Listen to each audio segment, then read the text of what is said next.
अस्सलाम वालेकुम नाज़रीन, आदाब, सत श्री अकाल। मैं हूं आपका दोस्त खान जहांगीर और आप देख रहे हैं द वेब स्टोरी के साथ साथ द वर्मल पोस्ट। जी हाँ नाज़रीन, आज हमारे साथ गुफ्तगू करने के लिए एक ऐसी शख्सियत है जो किसी तारुफ के मोहताज नहीं है। जी हाँ नाज़रीन, बात कर रहा हूँ मैं एक कामयाब RTI सोशल एक्टिविस्ट की जो कि अपनी लाइफ में कामयाब हो चुके हैं। जी हाँ नाज़रीन, बात कर रहा हूँ मैं आज बलविंदर सिंह की, जो कि सिख कम्युनिटी से वाबस्ता रखते हैं और सबसे बड़ा काम उन्होंने जो किया है, एक घोटाला जो था 1200 करोड़ का जो घोटाला यानी गपला था, उसका पर्दाफाश इसी शख्सियत ने की थी। बहरहाल बराह रास्त जानने की कोशिश करेंगे बलविंदर सिंह जी से ही कि ये RTI होता क्या है और क्या एक आम इंसान RTI खुद कर सकता है। क्या ये आपका खुशामदीद है हमारे साथ बात करने के लिए। थैंक यू जनाब, थैंक यू सर। हमारे नाज़रीन को आगाह कर दीजिए कि ये जो 1200 करोड़ का गपला आपने इसका पर्दाफाश किया था, ये किस डिपार्टमेंट का था और कब इसका पर्दाफाश आपने किया था? देखिए, पूरे हिंदुस्तान में RTI एक्ट 2005 में आया। मुझे तब से बड़ी क्रेज़ थी भाई कब RTI J&K में आए, मैं इसका इस्तेमाल करूं। तभी से मैं इसके केसेस जो केसेस में हिंदुस्तान में उसकी स्टोरियाँ पढ़ता था, तो मुझे शौक था, मैं इसके बारे में पढ़ता था। तो मुझे लगा कि it's one of the most important tool, powerful tool जो पब्लिक को एक मिला है। इसके बिना आप किसी ऑफिस में जाके कुछ इन्फॉर्मेशन नहीं ले सकते थे। उस ऑफिसर सीक्रेट एक्ट के तहत हर चीज़ को छुपा दिया जाता था। तो उस एक्ट की जब ताकत का मैंने अंदाज़ा लगाया तो मैं इंतज़ार में था, 4 साल इंतज़ार की जम्मू कश्मीर में कब एक्ट आएगा और हम इसका इस्तेमाल करके जो बड़े बड़े जो करप्शन के बड़े बड़े केसेस हैं उनको बाहर निकालूंगा। और ऊपर वाले ने बड़ी हिम्मत दी और डट के इन कामों को किया। और बड़े फ़ख्र से कहता हूँ कि आज कम से कम उन चीज़ों को 15 साल हो गए हैं मुझे ये काम करते हुए। तो जब सबसे पहले RTI एक्ट जम्मू में आया, उसके सबसे पहले मैंने सेल टैक्स डिपार्टमेंट को टारगेट किया। तो मुझे ये इतना नहीं एक्सपेक्टेड था कि इतना बड़ा स्कैम निकलेगा। तो मैंने, लेकिन ये मुझे था कि लोगों के टैक्स बड़ा ड्यू होता है, सेल टैक्स का डिफॉल्टर होते हैं, लोग पैसा नहीं जमा कराते हैं, बाद में छोड़ के कहीं ना कहीं शिफ्ट कर जाते हैं। सबसे पहले RTI मैंने सेल टैक्स डिपार्टमेंट में निकाली। तो सेल टैक्स वाले ने मुझे बताया, तब तक उनको भी इस ताकत का नहीं पता था। भाई ये जो इन्फॉर्मेशन हम इनको देंगे तो इसका क्या होगा, इसका अंजाम क्या होगा। मजाक में उन्होंने चाय शे पिलानी, अच्छा ये इन्फॉर्मेशन आपको चाहिए, क्या करोगे? मैं कहा जी वैसे देखना चाहता हूँ। सुना हमने ये था कि सेल टैक्स का जो अमाउंट होना जमा करना चाहिए सरकारी खजाने में, जमा ना करके वो अमाउंट डिफॉल्टर पड़ा रहता था, लोग नहीं जमा कराते थे, उस पैसे का इस्तेमाल करते रहते थे। बाद में कहीं ना कहीं ऑफिशियल नेक्सस क्रिएट किया जाता था तो उसको वो माफ़ कर दिया जाता था। तो वो मेरे दिमाग में था। तब मैंने लगाया भाई जम्मू कश्मीर में हमारे कितने डिफॉल्टर हैं। मैंने शायद उस वक्त अमाउंट इसका 50,000 से ऊपर लिखा था, क्योंकि अगर 50,000 से नीचे करेंगे तो बड़ा बल्कि हो जाएगा। तो मैंने कहा 50,000 से ऊपर कितने डिफॉल्टर हैं, या शायद लाख से ऊपर लिखा। तो अब यकीन मानिए 30 दिन के अंदर जवाब आ गया। 526 के करीब डिफॉल्टर्स टोटल निकले कश्मीर से और जम्मू से मिला गए। तो आप सुन के हैरान हो गए, किसी का सपोज 1 लाख था, किसी का 10 लाख, किसी का 20 लाख, किसी का 1 करोड़, किसी का 2 करोड़। उसके आगे लिखा जाता था रिमार्क्स में नॉट ट्रेसेबल। भाई अब ट्रेस नहीं हो रहा, गवर्नमेंट ढूंढ रही है, ये मिलता नहीं है। तो जबकि उनको मैं भी जानता था, कई लोग ऐसे थे मेरे सामने जिनको मैं जानता था, तो सरकार की नज़रों में नॉट ट्रेसेबल थे। तो ये कहीं ना कहीं जब वो डाटा पूरा मिल गया मुझे, फिर मैंने इसके ऊपर सर्च शुरू की, उन लोगों के घरों को ढूंढना शुरू किया, उनके इंडस्ट्री को देखना शुरू किया। फिर मुझे ये मेरे सामने आया कि सपोज एक गली में 3 नंबर गली में कोई शख्स रहता है, वो डिफॉल्टर हो गया 2 करोड़ का। अब सेल टैक्स वाले ने उसको कहा तू ऐसा कर, इस गली में से मकान शिफ्ट करके तू 4 नंबर गली में चला जा। अच्छा। तो वो 2 नंबर में कहता था ये नॉट ट्रेसेबल। मोर देन 70% जो लोग थे वो नॉट ट्रेसेबल थे। फिर मुझे लगा भाई ये बहुत बड़ा स्कैम है। उस वक्त भी 600 करोड़ का था, क्योंकि मैंने 1 लाख या 2 लाख से ऊपर पूछा था। फिर मैंने हाई कोर्ट में पिटीशन दायर की। मैंने कहा ये मसला बड़ा गंभीर है, पब्लिक का पैसा है, टैक्स पेयर्स का पैसा है, ये रिकवर होना चाहिए। ये रिकवर होकर कहीं ना कहीं डेवलपमेंटल वर्क्स पे लगना चाहिए, स्कूल बनने चाहिए, टॉयलेट्स बनने चाहिए, जहाँ बच्चों के लिए स्टेडियम नहीं है, स्कूलों के साथ अटैच वॉशरूम नहीं है, उनके साथ बच्चियों के साथ नहीं है, बाहर खुले में जाना पड़ता है, ये पैसा वहाँ लगना चाहिए। तो जब लिस्ट निकल के आई, सब आई, फिर मैं पिटीशन लेकर हाई कोर्ट में चला गया। और मैं बड़े फ़ख्र से कहता हूँ, तो सबसे पहले तो ये कहूँगा, जब वो लिस्ट मेरे पास आई, मैं जम्मू कश्मीर के हर प्रिंट मीडिया के पास गया, इलेक्ट्रॉनिक मीडिया के पास गया, भाई ये लिस्ट मेरे पास है, आप इसको टेलीकास्ट करोगे, इसको पब्लिश करोगे? किसी ने हिम्मत नहीं की। जम्मू में हर बड़े बड़े मीडिया उसने अपने पास रखी स्टोरी। 1 हफ्ते के बाद कहते हैं भाई नहीं, क्योंकि उसमें बड़े बड़े कुछ जिसमें बिग फिशेस कहते हैं वो थे। आखिर फिर मैंने कश्मीर में भी नाम नहीं लूँगा, प्रिंट मीडिया बड़ा वेल एस्टेब्लिश है, लीडिंग पेपर है, उसने भी रखी है अपने पास। 2 दिन तक मुझसे बात होती रही रात को, अच्छा वरुण जी कैसे, ये कैसे लिखे, हम ये क्या करें। 3-4 दिन के बाद फिर मैंने कहा भाई कहते जा अब कल करेंगे। मैं सुबह उठ के वो पेपर देखता हूँ, स्टोरी नहीं आती। दूसरे दिन देखता हूँ, फिर उस शख्स को फ़ोन करता हूँ, उसने फ़ोन उठाना बंद कर दिया। फिर कहा हफ्ते के बाद कहीं किया, कहता वरुण जी हमारी मजबूरियाँ हो गई, हमारे जो ऊपर एडिटर इन चीफ है, ऑनर है, उनके ऊपर प्रेशर आ गया, नहीं चल सका। इलेक्ट्रॉनिक मीडिया में एक लेडी है जम्मू की, CNN IBN में थी, पवन बाली कश्मीर से थी। मैंने दिल्ली में अरुणा राय जी को कह के, सबको कह के मैंने कहा जी किसी को तो कमिटमेंट लो किसी से, ये स्टोरी चलाए। तो उसने मुझे उसने कहा भाई जाओ पर पवन बाली को मिलो, शायद आप इसको जानते हो गए, पवन बाली थी CNN IBN में। उसने बुलाया तो मैं स्टोरी देखी, कहने लगे मुझे, उसने कमिटमेंट कर दी भाई मैं ये स्टोरी चलाऊँगी। सर ये जो मतलब घपला सामने आया, इसका जो पर्दाफाश सामने आया, कितने दिनों के बाद आपके पास पहुंचा ये रिपोर्ट? सर ये मुझे नई RTI लगी थी, लोगों में बड़ा जोश था, देने वालों में भी था भाई ठीक है जवाब देना, डर था 30 दिन के अंदर। ये जवाब मुझे 30 दिन के अंदर मिल गया। तो मैं थोड़ा सा शेयर करके फिर मैं आऊँ बात पे, हाई कोर्ट पे। जब मैंने स्टोरी जब उसको दी तो उसने पूरी स्टोरी ली, तैयार की। जब किसी पॉलिटिशियन को पता चल गया, उसने उसको कहा भाई तू ये स्टोरी नहीं चलाएगी, मैं तेरे पर स्यू कर दूंगा। उसने कहा सर क्यों, जी मेरे पास RTI की डिटेल है, आप स्यू करना कर सकते हो। उसने कहा नहीं स्टोरी नहीं चलाओगे। उसने अपने कैमरामैन लेके भेजे, उनसे बाइट लेने के लिए, उन्होंने बाइट देने से ना कर दिया। अंसारी हाउस था या दूसरे 2-4 थे, उन्होंने बाइट दिया। लेकिन जम्मू का एक पॉलिटिशियन था जो फारूक साहब का बड़ा खास था, उमर साहब का बड़ा खास, उसने कहा जी मैं नहीं चलने दूंगा। उसने क्या किया, 45 लाख रुपये जो उसका 15 साल से ड्यू था, उसने जाके जमा कराया, उसकी फैक्स कॉपी कर दी CNN IBN के ऑफिस। उसने कहा अब मैंने जमा करा दिया, अब आप स्टोरी नहीं चलाओगे। उसने कहा sir no story, it has become more important story that you was in default amount for the last 15 years, but in a quick response to the RTI application filed by Sardar Varinder Singh, you deposited 45 lakhs overnight and dispatched the receipt to CNN IBN office. No, it has become more interested. We will definitely telecast it. और ये 4-5 दिन के बाद telecast हुई।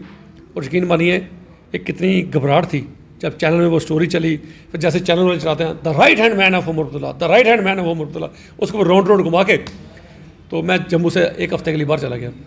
मुझे लगा कि कहीं ना कहीं जान को खतरा हो सकता है। खैर उसके बाद फिर वापस आया, चैनल ने लिया।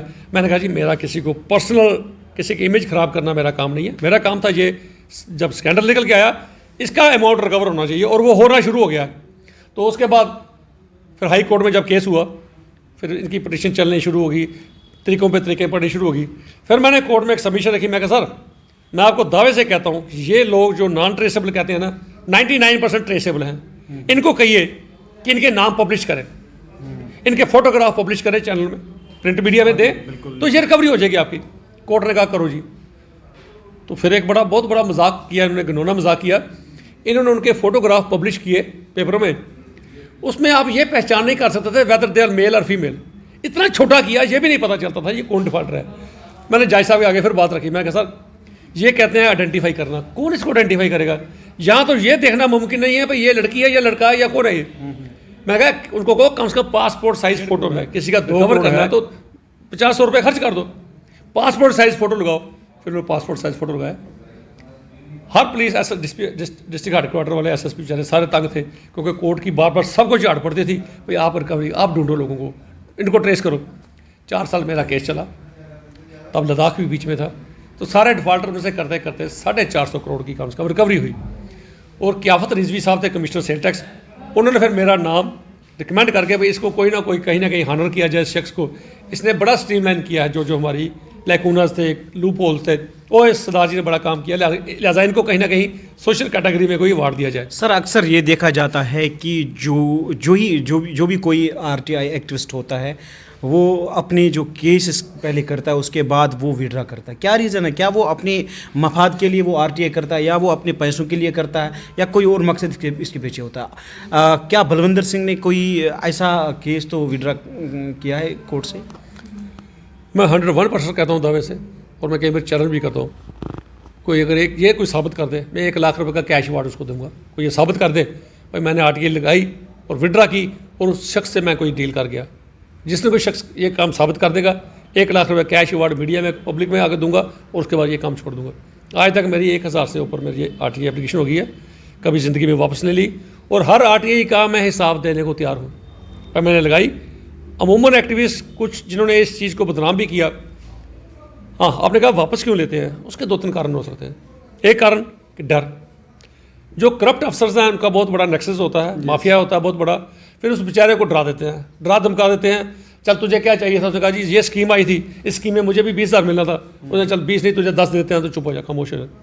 फिर वो बेचारा उनके ट्रैप में आया था, फिर इनके आगे मेरा बस नहीं चलेगा, अफसर हैं, पुलिस इनकी है, एडमिनिस्ट्रेशन इनकी है, एक उस चीज़ में वापस करते हैं। और दूसरा है, कईयों को ये पता चल गया कि अफसरों की क्या क्या कमज़ोरी है, क्योंकि कई डिपार्टमेंट के अंदर से कई लोग कईयों को इनपुट्स देते हैं, भाई हमारा डिपार्टमेंट इसने ये करप्शन की है।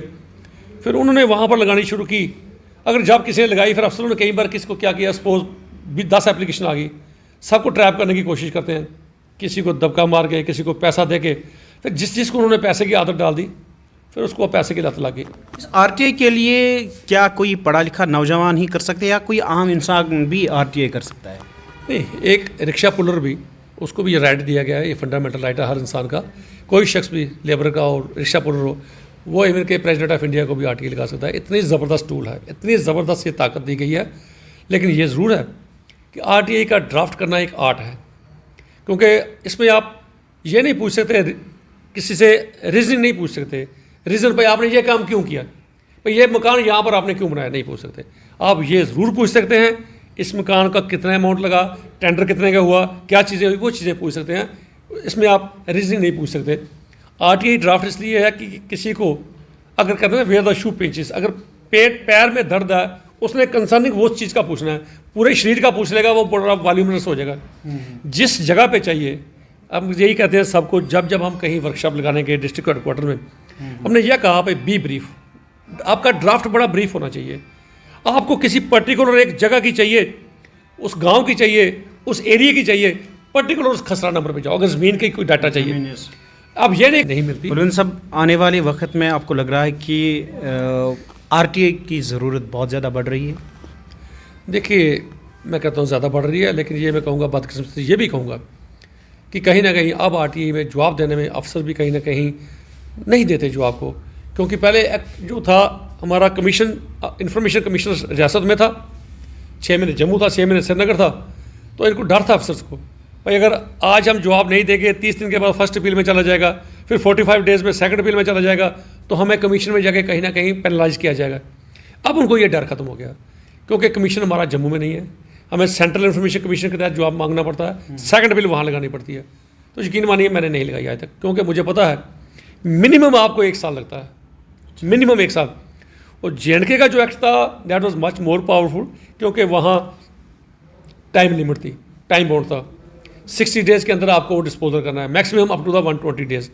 लेकिन अब सेंट्रल एक्ट में वो चीज़ नहीं है, 1 साल मिनिमम लगता है, उसके बाद 1.5 साल भी लग सकता है। तो अफसर को पता है जब तक ये वहाँ जाएगा तब तक मेरी ट्रांसफ़र किसी और जगह हो जाएगी, मैं चला जाऊँगा, ये मेरा क्या बिगाड़ लेगा, ये एक बहुत। लेकिन अगर मैं कहूँ इसका सही इस्तेमाल किया जाए, इतनी ज़बरदस्त टूल है।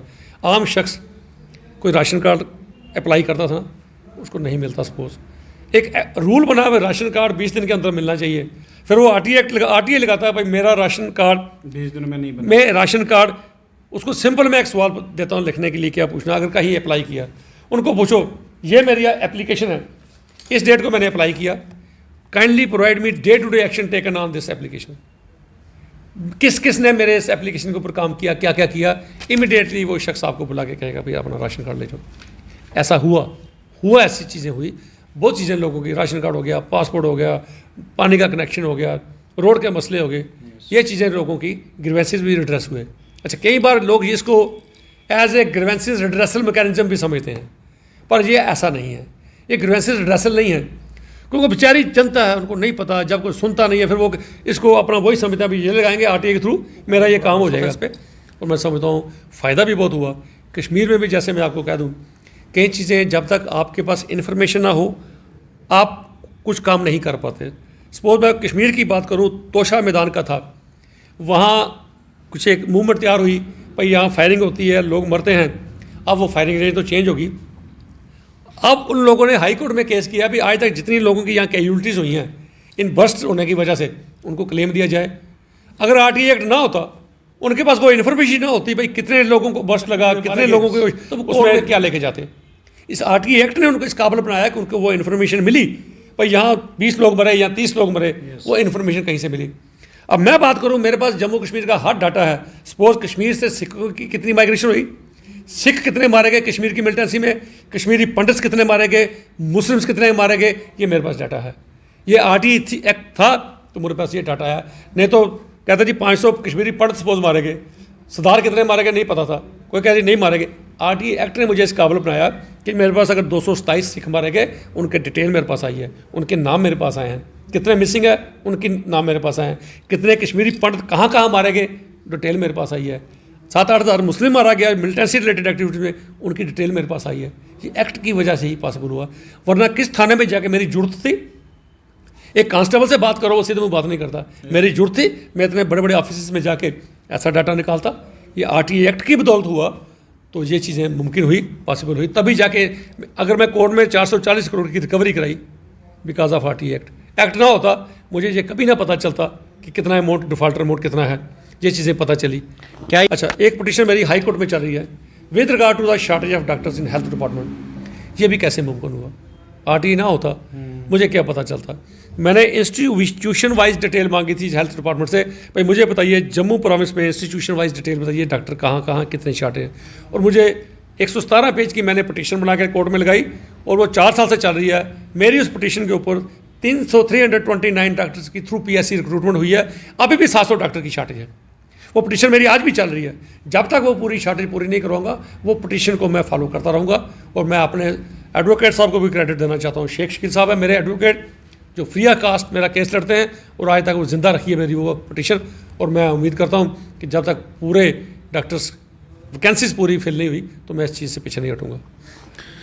जी हाँ नाज़रीन, बात कर रहे थे एक जानी मानी हसीयत RTI सोशल एक्टिविस्ट, मैं इसको कामयाब और कामयाब सोशल एक्टिविस्ट कह सकता हूँ। और इस नाम को जो ही आम लोग सुनता है या कोई ब्यूरोक्रेट्स सुनते हैं तो वो डर जाते हैं, क्योंकि ये वो बंदा है जिसने आज तक हिम्मत नहीं हारी है। ये वो शख्स है जिसने आज तक कई ऐसे गपलों का पर्दाफाश किया है। जी नाज़रीन, अगर आप लोग भी RTI एक्टिविस्ट बनना चाहते हैं, अगर आप लोग भी किसी मुद्दे पे RTI करना चाहते हैं तो बहरहाल आप बराह रास्त इस मामले में बलविंदर सिंह से बात कर सकते हैं, या RTI एक्टिविस्ट के नाम पे आप सोशल मीडिया पर या गूगल से अपनी इस हवाले से जानकारी हासिल कर सकते हैं।